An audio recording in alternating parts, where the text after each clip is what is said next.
Hello दोस्तों, मैं हरीश मिश्रा स्वागत करता हूं आप सभी का आपके अपने YouTube channel fine art education point में।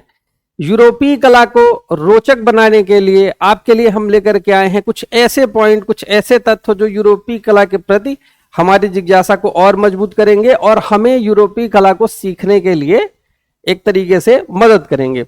तो सबसे पहले आज का जो हमारा टॉपिक है वो है माइकल एंजेलो जो कि उच्च पुनर्जागरण काल के प्रसिद्ध मूर्तिकार रहे हैं। उन्होंने बहुत खूबसूरत मूर्ति बनाई, चाहे वो पिएटा की बात हो, चाहे डेविड हो, चाहे मोजेस हो, लेकिन फिर भी उन्होंने किसी भी मूर्ति में अपने सिग्नेचर कहीं भी नहीं किए, कहीं भी हस्ताक्षर उनके देखने को नहीं मिलते। केवल एकमात्र पिएटा ही ऐसी मूर्ति शिल्प है जिसमें उन्होंने सिग्नेचर किए। तो आखिर ऐसी क्या समस्या हो गई कि जिस कलाकार ने अपने किसी भी कलाकृति में सिग्नेचर नहीं किए तो उसे पिएटा में सिग्नेचर करने पड़े? ऐसा क्या कारण था? इस कारण को बहुत ही रोचक तरीके से आज के वीडियो में हम जानेंगे, जिससे यूरोपीय कला के प्रति हमारा इंटरेस्ट बढ़ेगा। तो शुरू करते हैं अपनी आज की क्लास। तो हमारा जो आज का टॉपिक है वो है पिएटा मूर्ति शिल्प। तो पिएटा के बारे में हम देखेंगे कि ये जो मूर्ति है ये पिएटा की है। इसको जब माइकल एंजेलो महज 23 से 24 साल के थे, यानी 23 साल के थे तब उन्हें यह काम मिला था और 24 साल तक में उन्होंने इस काम को कंप्लीट कर दिया था। यानी 23 से 24 वर्ष की उम्र में उन्होंने इस मूर्ति को पूर्ण किया। इस मूर्ति को बनाने के लिए फ्रांस के एक राजदूत थे जिनका नाम था कार्डिनल। उन्होंने माइकल एंजेलो को फ्लोरेंस से रोम बुलाया, जबकि उस जमाने में रोम में कलाकारों की कमी नहीं थी। लेकिन फ्रेंच कार्डिनल जो कि फ्रांस के राजदूत थे, उनका ऐसा मानना था कि जो नए कलाकार होते हैं, जो युवा कलाकार होते हैं, वही कोई नई चीज कर सकते हैं, क्योंकि जो पुराने कलाकार होते हैं वो विशिष्ट रूप से अपनी एक विशेष शैली बना लेते हैं। तो उनके हर मूर्ति शिल्प में वो भाव फिर दिखने लगते हैं। और फ्रेंच कार्डिनल चाहते थे कि मेरे मकबरे में, उन्होंने अपने मकबरे के लिए एक डिजाइन बनाया कि मेरा मकबरा बहुत भव्य होगा और उसमें एक इस प्रकार की मूर्ति लगेगी। उन्होंने इस मूर्ति को पहले से ही सोच रखा था कि पिएटा मूर्ति शिल्प जो कि ईसा को क्रॉस से जब उतारा गया था तो मृत ईसा को वर्जिन मेरी या वर्जिन मरियम के को गोद में लिए हुए दिखाया गया है। तो इस मूर्ति को उन्होंने पहले से ही सोच रखा था बनाना है, और इस मूर्ति में इतने अच्छे भाव लाने हैं कि ये मूर्ति मेरे, यानी कि जो फ्रेंच कार्डिनल थे, फ्रेंच कार्डिनल जो फ्रांस के राजदूत थे, उनका ये मानना था कि मेरे धर्म के प्रति मेरी भावनाओं को लोग याद करें, इसलिए मुझे एक ऐसी मूर्ति का निर्माण कराना है जो महज एक मूर्ति नहीं, वो भाव होगी। तो इसके लिए उन्होंने इनवाइट किया माइकल एंजेलो को। माइकल एंजेलो फ्लोरेंस से रोम आए। रोम आने के बाद सबसे पहले इनको दिखाया गया पत्थर लगभग 6-6.5 फीट का मकराना मार्बल था। एक पत्थर जिसको तराश करके 2 मूर्तियां बनानी थी, यानी कि अगर एक भी पॉइंट आपका गड़बड़ हो गया तो फिर आप उस मूर्ति को नहीं बना सकते हो। तो पूरा का पूरा एक पत्थर को तराश करके 2 मानवाकृतियां उसमें निकालनी थी, एक वर्जिन मेरी की और एक ईसा मसीह की। जब माइकल एंजेलो को यह चीज दिखाई गई तो काम तो बड़ा था और बहुत ही सावधानी से करना था। 23-24 साल की उम्र थी, कोई बहुत ज्यादा उम्र भी नहीं थी। उन्होंने उस काम को एक्सेप्ट किया और जब उस काम को वो करने लगे तो उन्होंने बहुत मेहनत की, दिन रात मेहनत करके उन्होंने इस मूर्ति को तैयार किया। तैयार करने के बाद जब ये मूर्ति बाहर आई, प्रदर्शित की गई, लोगों ने देखा, तो उस समय जितने भी लोग थे पूरे पुनर्जागरण काल में एक तरीके से कला जगत में एक हलचल सी मच गई कि इतनी खूबसूरत मूर्ति कैसे बन सकती है और महज 23-24 साल का लड़का इसे कैसे बना सकता है। कला आलोचकों ने जब इस मूर्ति शिल्प को देखा तो उन्होंने इस मूर्ति को देखने के बाद माइकल एंजेलो से प्रश्न किए। एक तो प्रश्न ये किया कि इसमें जो ईसा मसीह हैं और जो वर्जिन मेरी हैं, उनकी मतलब माता बताया गया, तो वर्जिन मेरी का जो चेहरा है वो माइकल एंजेलो से कम उम्र का बनाया गया है, और जो माइकल एंजेलो है इनके शरीर में कोमलता का भाव, कोमल शरीर दिखाया गया है। तो इस प्रकार क्यों किया गया है? क्योंकि माता अगर है तो माता की उम्र ज्यादा दिखानी चाहिए और ईसा मसीह की कम, लेकिन ईसा मसीह की ज्यादा दिख रही है, वर्जिन मेरी की कम दिख रही है। तो इस बात पर माइकल एंजेलो ने जवाब दिया था, क्योंकि इस मूर्ति में जो भाव हैं, उन्होंने कहा कि वर्जिन मेरी जो कि कुंवारी थी, इसलिए वो पवित्र थी और उनकी पवित्रता के कारण वो हमेशा युवा ही दिखेंगी, इसलिए उन्हें युवा बनाया गया है। इस प्रश्न के उत्तर के बाद इस मूर्ति से लोगों की भावनाएं और जुड़ गईं कि कलाकार ने क्या सोच करके बनाया है कि भाई जो मेरी थी वो वर्जिन थी, कुंवारी थी, इसलिए उनकी पवित्रता के कारण वो हमेशा युवा ही दिखेंगी, इसलिए मैंने उनके मूर्ति शिल्प को युवा दिखाया है। इसके बाद भावनाएं और बढ़ गई, लेकिन बाकी जो लोग थे वो सब मानने को तैयार नहीं थे कि 23-24 साल का लड़का इतनी खूबसूरत मूर्ति कैसे बना सकता है। तो फिर लोगों ने इस बात का श्रेय किसी अन्य मूर्तिकार को देना शुरू कर दिया। आपस में बात होने लगी कि 23-24 साल के लड़के के बस की बात नहीं है। तो लोगों ने एक मिलान के कलाकार थे गब्बो, जिनका नाम था, मिलान के कलाकार गब्बो को कुछ लोगों ने श्रेय दिया कि ऐसी मूर्ति शिल्प अगर बना सकते हैं तो केवल गब्बो बना सकते हैं और कोई नहीं बना सकता है, तो ये गब्बो के द्वारा ही बनाई गई मूर्ति शिल्प हो सकती है, इस बच्चे का ये काम नहीं हो सकता है। जब इस बात का पता माइकल एंजेलो को चला तो माइकल एंजेलो को बहुत दुख हुआ और माइकल एंजेलो ने अपने पूरे जीवन काल में किसी भी मूर्ति में अपने सिग्नेचर नहीं किए। लेकिन जब लास्ट में उन्होंने ये बात सुनी कि मिलान के कलाकार गब्बो से तुलना करके इसे उनका काम बताया जा रहा है, तो उन्होंने अंततः अंतिम में कि इस मूर्ति में अंतिम काम बचा है, उसके लिए मुझे जाना है, और अंतिम काम के लिए अंदर गए।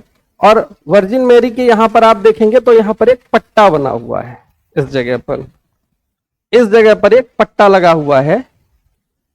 इसी पट्टे पर इन्होंने सुंदर अक्षरों में अपनी सिग्नेचर कर दिए कि नहीं, ये काम मेरा ही है, इसका श्रेय किसी और को नहीं मिलना चाहिए, मैंने अपनी मेहनत से बनाया है। तो इस प्रकार माइकल एंजेलो की ये एकमात्र ऐसी मूर्ति हुई जिसमें उन्होंने हस्ताक्षर किए। करना इसलिए पड़ा क्योंकि इस मूर्ति का श्रेय किसी और को दिया जाने लगा था, इसलिए उन्हें करना पड़ा। जब ये मूर्ति शिल्प बन करके तैयार हुई तो ये मूर्ति शिल्प एक मूर्ति नहीं, भावनाओं से जुड़ी हुई थी। पहले माता का प्यार, दूसरा करुणा, तीसरा ईश्वर के प्रति ईसा का बलिदान, ये सारी चीजें इस मूर्ति से जुड़ी थी। तो लोग इसे भावनाओं के रूप में देखते थे कि इसमें जो भाव हैं वो बहुत ही खूबसूरत हैं। इस मूर्ति शिल्प के बारे में हम देखेंगे तो ये मूर्ति शिल्प वर्तमान में सेंट पीटर्स बेसिलिका रोम में रखा हुआ है। इस मूर्ति के लिए कहा जाता है कि लगभग 1972 में एक लाजस्लो टोथ नाम का एक व्यक्ति था जो मानसिक रूप से थोड़ा सा बीमार था। वो वहां घूमने गया तो उसने हथौड़े से इनके हाथ पर प्रहार कर दिया था, जिसकी वजह से यह मूर्ति क्षतिग्रस्त हो गई थी। बाद में इस मूर्ति की सुरक्षा पर सवाल उठे, जिस पर उन्होंने इस मूर्ति की मरम्मत कराने के बाद इसे बुलेट प्रूफ कांच के भीतर इसे सुरक्षित करके रख दिया। ये मूर्ति माइकल एंजेलो के आरंभिक काल की मूर्ति थी और माइकल एंजेलो इस मूर्ति से इस प्रकार से जुड़े थे कि उन्होंने अपने जीवन काल में 2 पिएटा की मूर्ति बनाई। एक बनाई थी रोम में, यानी कि जो आपके सामने है, रोम में फ्रेंच कार्डिनल ने इनवाइट किया था तो उनके मकबरे के लिए बनाई गई थी। और दूसरी उन्होंने अपने जीवन के अंतिम वर्ष में, यानी कि 2 पिएटा, एक युवा माइकल एंजेलो के काम को प्रदर्शित करती है और एक पिएटा वृद्ध, यानी एकदम अपने अंतिम दिनों में उन्होंने उस मूर्ति शिल्प को बनाना शुरू किया था। तो ये दोनों मूर्तियां, जो एक फ्लोरेंस पिएटा है और एक रोम पिएटा है, जिसमें रोम पिएटा सबसे सुंदर है और फ्लोरेंस पिएटा देखेंगे तो उतनी खूबसूरत नहीं है, जो इस बात का भी प्रतीक है कि कलाकार की जैसे जैसे उम्र कम होती जाती है वैसे वैसे उसके हाथ में वो परफेक्शन नहीं रह जाता जो पहले था। तो उन दोनों मूर्ति शिल्प को हम देख करके कर सकते हैं। जबकि फ्लोरेंस पिएटा जो उन्होंने अपने अंतिम दिनों में बनाई, उसके बारे में लिखा गया है कि माइकल एंजेलो उस पर जब काम कर रहे थे तो उनका हाथ और उनका वो पत्थर की जो प्रकृति थी वो दोनों साथ नहीं देते थे। यानी वही है कि एक स्ट्रोक अगर आपने गलत लगाया तो वो तो पूरी की पूरी मूर्ति खराब हो जाएगी। तो उनका हाथ और वो पत्थर की प्रकृति दोनों काम नहीं कर रहे थे, इसलिए कहा जाता है कि अंतिम में उन्होंने खुद हथौड़ा मार करके उस मूर्ति को तोड़ दिया था। लेकिन बाद में उस मूर्ति को फिर से रिनोवेट करा करके फ्लोरेंस में रखा गया है। तो इस प्रकार पिएटा जो मूर्ति शिल्प है, इसके पीछे की जो कहानी है जिस पर माइकल एंजेलो ने सिग्नेचर किए, उसका सबसे बड़ा कारण था कि इस मूर्ति की सुंदरता इतनी ज्यादा थी, इस मूर्ति के भाव इतने खूबसूरत थे कि लोगों ने यकीन नहीं किया कि माइकल एंजेलो इस मूर्ति को बना सकते हैं। तो इसलिए माइकल एंजेलो ने खुद साइन करके ये चीज बताई कि नहीं, ये मूर्ति शिल्प मेरी ही है। तो इस प्रकार इस मूर्ति के बारे में कई बातें हमने जानी। अब कुछ पॉइंट हम लिख लेते हैं जिससे अगर एग्जाम के पॉइंट ऑफ व्यू से अगर कुछ पूछे तो हमसे बड़ी आसानी से याद हो जाए और हम उसे कर सकें। तो देखो, सबसे पहले हम देखते हैं माइकल एंजेलो द्वारा निर्मित एकमात्र मूर्ति शिल्प। अगर मान लो आपसे पूछा जाए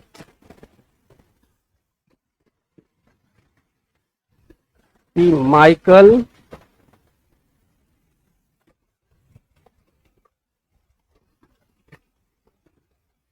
एंजेलो द्वारा निर्मित एकमात्र हस्ताक्षर युक्त मूर्ति कौन सी है, और 4 ऑप्शन आपके पास रहे। हस्ताक्षर युक्त मूर्ति कौन सी है, तो हम लिखेंगे पिएटा। अब पिएटा में भी 2 पिएटा हैं, एक फ्लोरेंस पिएटा, एक रोम पिएटा। तो ये कौन सी हो जाएगी, ये है रोम वाली, जो कि फ्रेंच राजदूत कार्डिनल के द्वारा बनवाया गया था। तो एक तो ये प्रश्न आपके सामने आ जाएगा। फिर दूसरा, इधर हम देखेंगे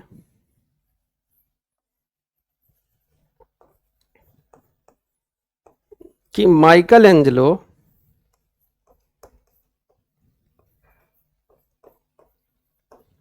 महज जब 23-24 वर्ष की आयु में थे,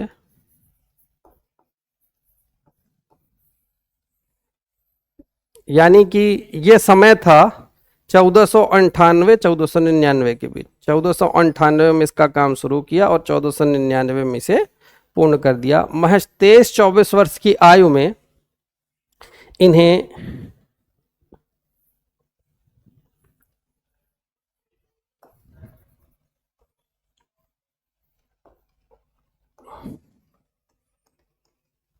फ्रांस के राजदूत फ्रांस के राजदूत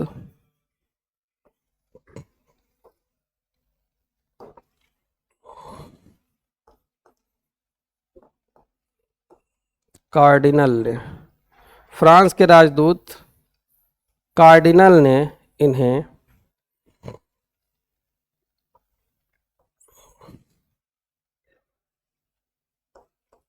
फ्लोरेंस से कहां बुलाया था, रोम। फ्लोरेंस से रोम बुलाया। जबकि उस जमाने में रोम में कलाकारों की कमी नहीं थी, लेकिन एक युवा कलाकार को वो चाहते थे कि मौका दें, क्योंकि युवा कलाकार ही कुछ ऐसी चीजें निकाल सकता है जो उन्हें चाहिए थे। उन्होंने पहले से ही डिसाइड किया था कि मुझे ये मूर्ति शिल्प बनानी है। जब फ्रांस में इनकी मुलाकात हुई तो इन्होंने पूछा कि भाई विषय क्या है। तो विषय के लिए इन्हें दिखाया गया कि जो आपका विषय है वो वर्जिन मरियम की गोद में लेटे हुए ईसा। ये उस समय का दृश्य है। विषय आपका जो होगा ये उस समय का दृश्य है जब क्रॉस से ईसा के मृत शरीर को नीचे उतारा गया था। तो वर्जिन मेरी जो है वो ईसा के शरीर को अपनी गोद में लेकर के बैठी हुई हैं। तो इस चीज के लिए इन्हें दिखाया गया कि ये जो 6 फीट का मार्बल है, इसी को तराश करके आपको एक ही पत्थर है, इसी पत्थर से आपको दो आकृतियां निकालनी है। इसकी, मरियम की और ईशा की। काम बड़ा था। ये लगभग 6 फीट का कौन सा मार्बल था? करारा, जो कि इटालियन मार्बल कहलाता है। करारा मार्बल था। इसी पर इन्हें ये मूर्ति बनानी थी। 6 फीट का पत्थर था। अब मूर्ति जो बनी वो 6 फीट की नहीं बनी। मूर्ति का जो साइज था उसे हम देखेंगे 5.9 फीट या 174 सेंटीमीटर उसकी हाइट बनी थी। तो अभी जब कटेगी तब फिर लास्ट में देखेंगे कि उसकी साइज क्या रही। इसके बाद इसमें हम देखेंगे कि इन्होंने ये बताया कि ये जो आपको इन्होंने बताया कि ये जो मूर्ति बननी है, ये मूर्ति स्वयं अपने मकबरे में मुझे लगानी है। और ये मूर्ति महज एक मूर्ति नहीं होगी, इसमें भाव होने चाहिए और ऐसे भाव होने चाहिए कि दर्शक, देखने वाले जो दर्शक हैं वो आनंदित हो उठें और उन्हें मेरे प्रति, जो मेरा धर्म के प्रति मेरी आस्था है, वो चीज इस मूर्ति से प्रदर्शित हो सके। इस तरीके से भाव आपको दिखाने हैं। उन्होंने कहा यह महज एक मूर्ति नहीं, ये एक फीलिंग है, ये एक भाव है जो तुम्हें बनाना है। अब कैसे बनाना है ये तुम्हारा काम है, इसलिए मैं तुम्हें इनवाइट किया हूं। अब वो तुम कैसे कर सकते हो वो तुम इस चीज को करके देखो। तो उन्होंने इस मूर्ति शिल्प की रचना कर दी। इस मूर्ति शिल्प की रचना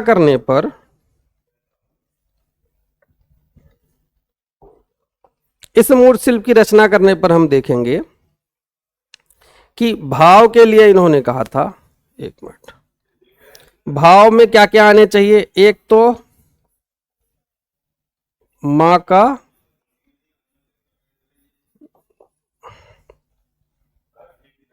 ममता का भाव, करुणा का भाव, दुख का भाव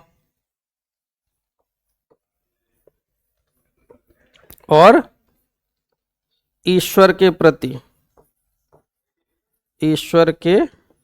प्रति बलिदान। ये सारी चीजें इसमें दिखनी चाहिए इस मूर्ति में। कहा ठीक है।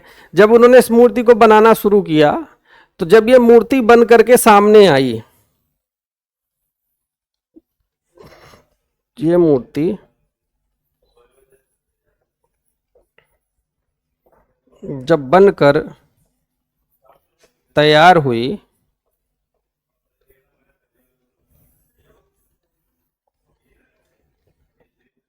तो संपूर्ण पुनर्जागरण कालीन कलाकारों में, पुनर्जागरण कालीन कलाकारों में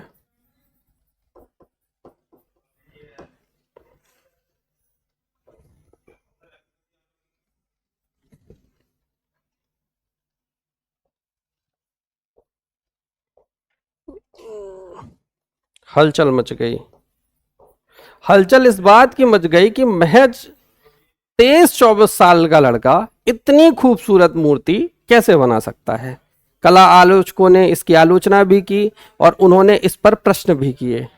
प्रश्न किया सबसे पहले कि ये जो इनका जो चेहरा है, इस चेहरे में एक तो इनकी उम्र से कम है और दूसरी चीज ये जो मेरी का चेहरा है, ये एक तो ईसा से कम उम्र का, और दूसरा प्रश्न किया कि इनका जो चेहरा है वो त्रासदी से अलग लग रहा है, अलग क्यों है? त्रासदी मतलब कि इतनी बड़ी घटना घटित हो गई है कि ईसा की मृत्यु हो गई है और इनका चेहरा इतना शांत क्यों है?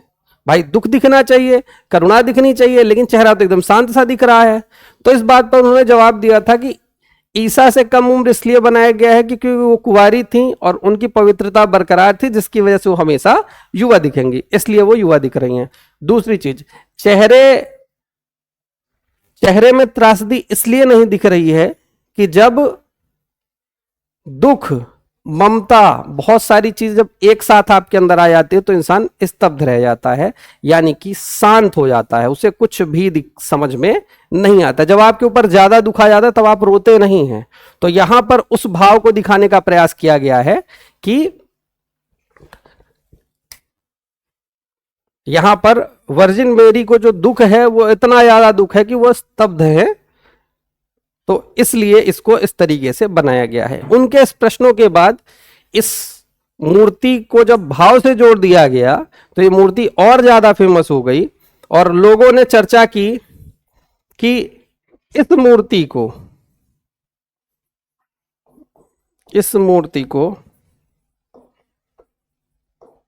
मिलान के कलाकार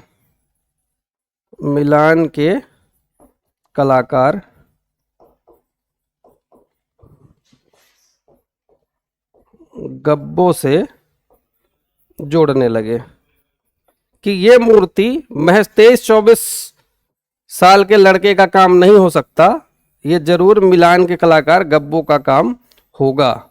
जब इस बात का पता माइकल एंजेलो को चला तो माइकल एंजेलो को इस बात से बहुत दुख हुआ कि इतनी मेहनत करके मैंने काम किया और इसका श्रेय किसी और को मिल रहा है।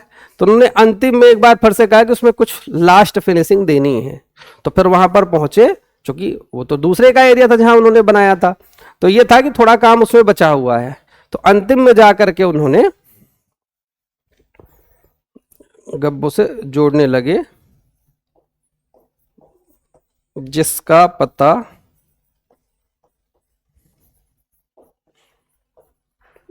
माइकल एंजेलो को चला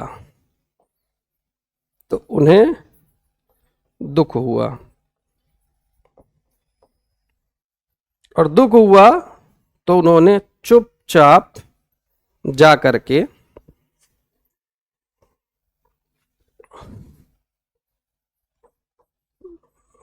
रात में छुप कर गए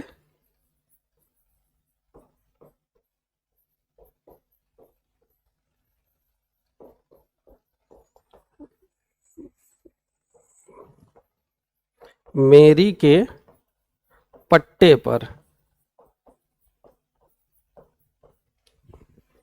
सुंदर अक्षरों में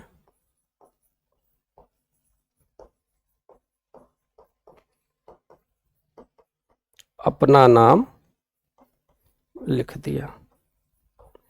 इस प्रकार ये एकमात्र ऐसी मूर्त शिल्प हुई जिसमें माइकल एंजेलो ने अपना नाम लिखा।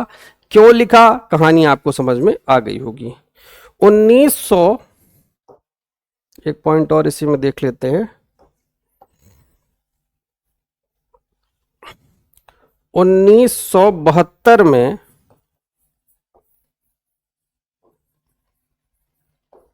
एक मानसिक रूप से बीमार व्यक्ति था जिसका नाम था लाजलो टोथ।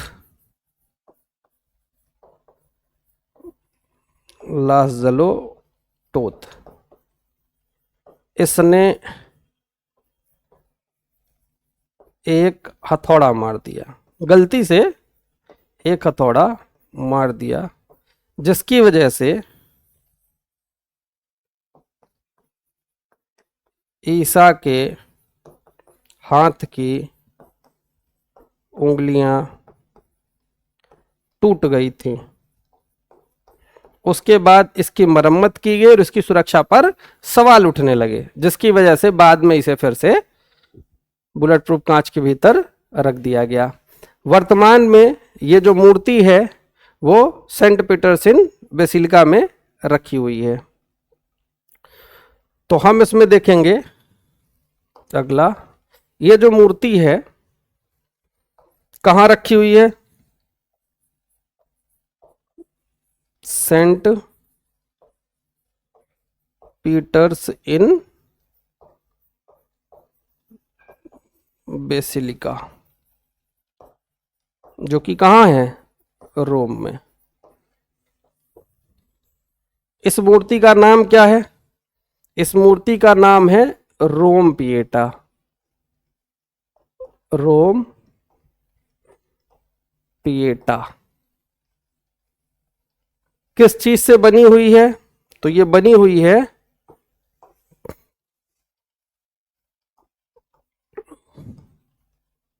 मकराना मार्बल से। मकराना मार्बल से यह बनाई गई है। इसके हाइट की बात करेंगे,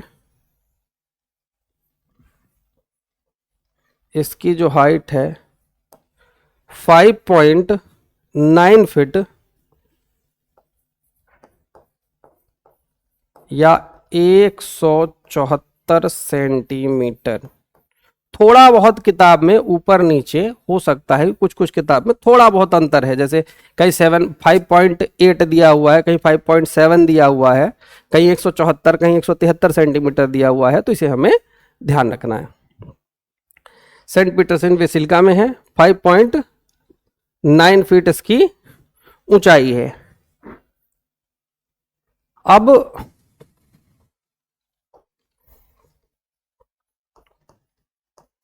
माइकल एंजिलो ने अपने जीवन काल में, अपने जीवन काल में 2 पिएटा की मूर्तियां बनाई।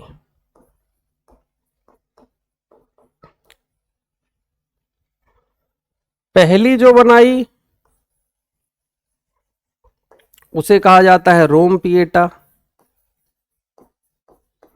और जो दूसरी बनाई उसे कहा जाता है फ्लोरेंस पिएटा या फ्लोरेंटाइन पिएटा। Florentine Pieta. ये मूर्ति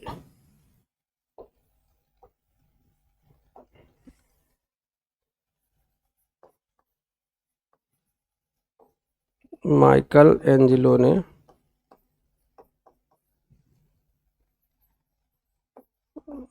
युवावस्था में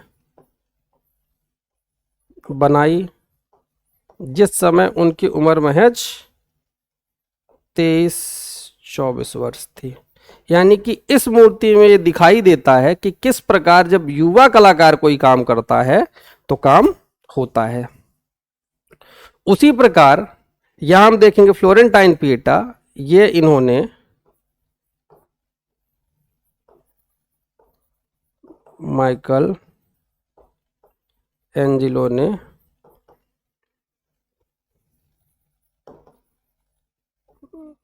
अंतिम समय यानी कि वृद्धावस्था में बनाई।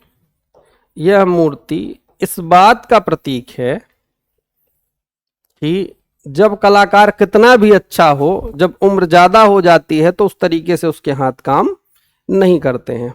इसमें हम देखेंगे ये मूर्ति महज 70 वर्ष की आयु में, 70 वर्ष की आयु में इन्होंने इसे बनाया, और बनाते वक्त इनका हाथ और मूर्ति की प्रकृति दोनों काम नहीं कर रहे थे, जिसकी वजह से कहा जाता है कि इन्होंने खुद उसे तोड़ करके छोड़ दिया था।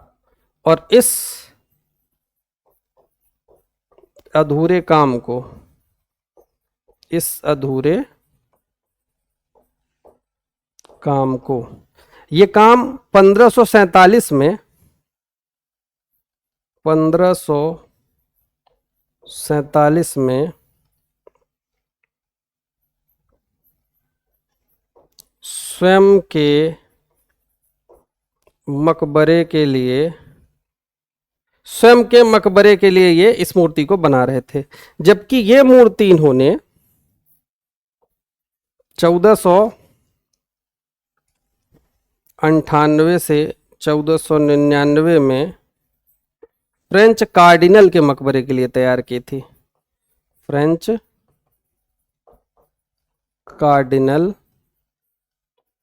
के मकबरे के लिए तैयार की थी। अब किसी दूसरे के मकबरे के लिए इतना सुंदर काम किया तो अंतिम में उन्हें लगा कि मैं अपने मकबरे के लिए भी बना लूं, लेकिन उन्होंने बाद में इस काम को अधूरा ही छोड़ दिया। इनकी मृत्यु के बाद 1555 में बंदिनी परिवार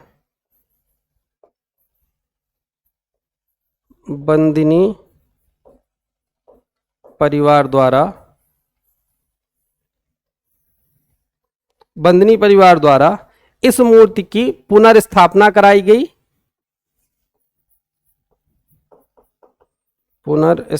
कराई गई और ये मूर्ति वर्तमान में फ्लोरेंस के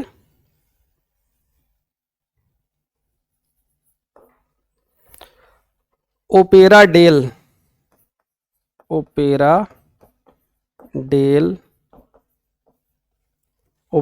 डुओमो म्यूजियम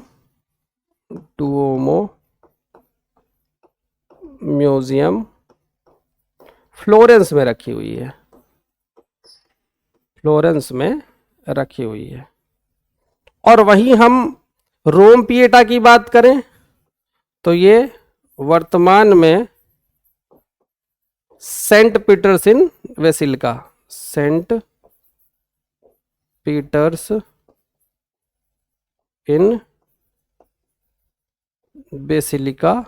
जो कि रोम में है, वहां रखी। पहली रोम पिएटा है तो रोम में है, दूसरी फ्लोरेंटाइन पिएटा है तो फ्लोरेंस में है। तो इस प्रकार आप समझ चुके होंगे कि माइकल एंजेलो ने पिएटा जो कि रोम पिएटा है उसमें उन्होंने हस्ताक्षर क्यों किए, और इस मूर्ति के पीछे की जो कहानी है, इस मूर्ति के पीछे का जो भाव है, पिएटा कितनी है, ये सारी बातें आपको समझ में आ गई होंगी। अगर आपको बातें समझ में आई या आपको ये वीडियो कैसा लगा, इस वीडियो पे कमेंट में आप जाकर के अपना फीडबैक जरूर दें कि इस प्रकार से यूरोपीय कला से संबंधित जो तथ्य हैं या कोई भी मूर्ति है जिसके पीछे एक अच्छी कहानी है, तो इस प्रकार के वीडियो हम आगे कंटिन्यू कर सकते हैं। अगर आपको ये वीडियो पसंद आया हो तो एक बार अपनी प्रतिक्रिया सभी दें, कमेंट करें। धन्यवाद।